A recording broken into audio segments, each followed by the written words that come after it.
अब देखो इसमें होता क्या है कि तीन चीजें चलती हैं आपकी। पहली चीज होगी क्रय मूल्य,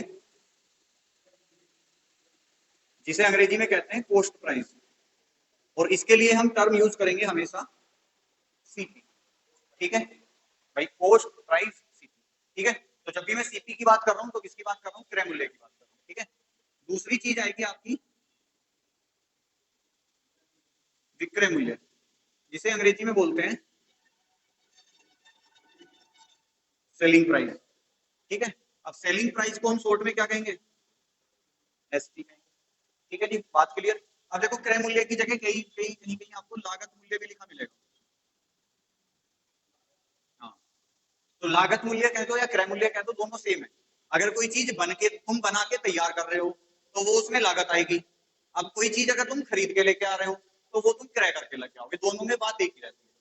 अब बात आती है कि ये वाला कंसेप्ट कैसे यूज होगा। तो ये वाला कंसेप्ट यूज होगा ऐसे कि जब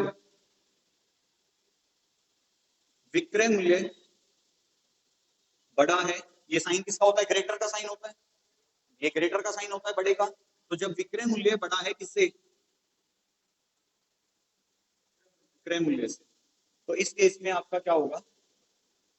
लाभ हो जाएगा। ठीक है, दूसरा केस क्या आएगा? जब विक्रय मूल्य, या फिर क्रय को ले लेते चलो, क्रय मूल्य बड़ा है किससे? विक्रय मूल्य से, तो आपको क्या होगी? हानि होगी। ठीक है जी, जब क्रय मूल्य बराबर है विक्रय मूल्य के, तो क्या होगा? न लाभ न,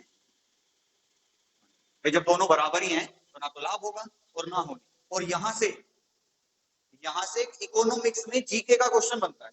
ठीक है, ध्यान रखना, मैथ में तो नहीं, लेकिन इकोनॉमिक्स में जीके का क्वेश्चन बनता है। क्वेश्चन क्या बनता है कि जब किसी वस्तु को बेचने पे न तो लाभ होता हो और न ही हानि होती हो, तो वह कंडीशन या वह स्थिति क्या कहलाती है? तो उसे हम बोलते हैं अंग्रेजी में ब्रेक इवन पॉइंट। है जी, ब्रेक इवन पॉइंट इकोनॉमिक्स में जरूर टर्म पड़ी होगी, बीईपी करके शॉर्ट कर देते हैं इसे।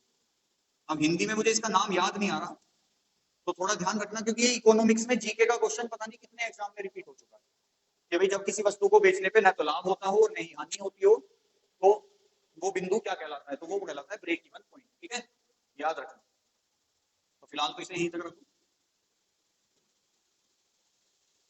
अब ये तो हो गई बात विक्रय मूल्य, क्रय मूल्य, लाभ हानि की। अब हमें तो लाभ और हानि प्रतिशत निकालना है। ठीक है, तो लाभ प्रतिशत कैसे निकालेंगे? बराबर, अब देखो मैं तुम्हें पूरा फॉर्मूला लिखवा रहा हूं, लेकिन हम इसका यूज कम करेंगे।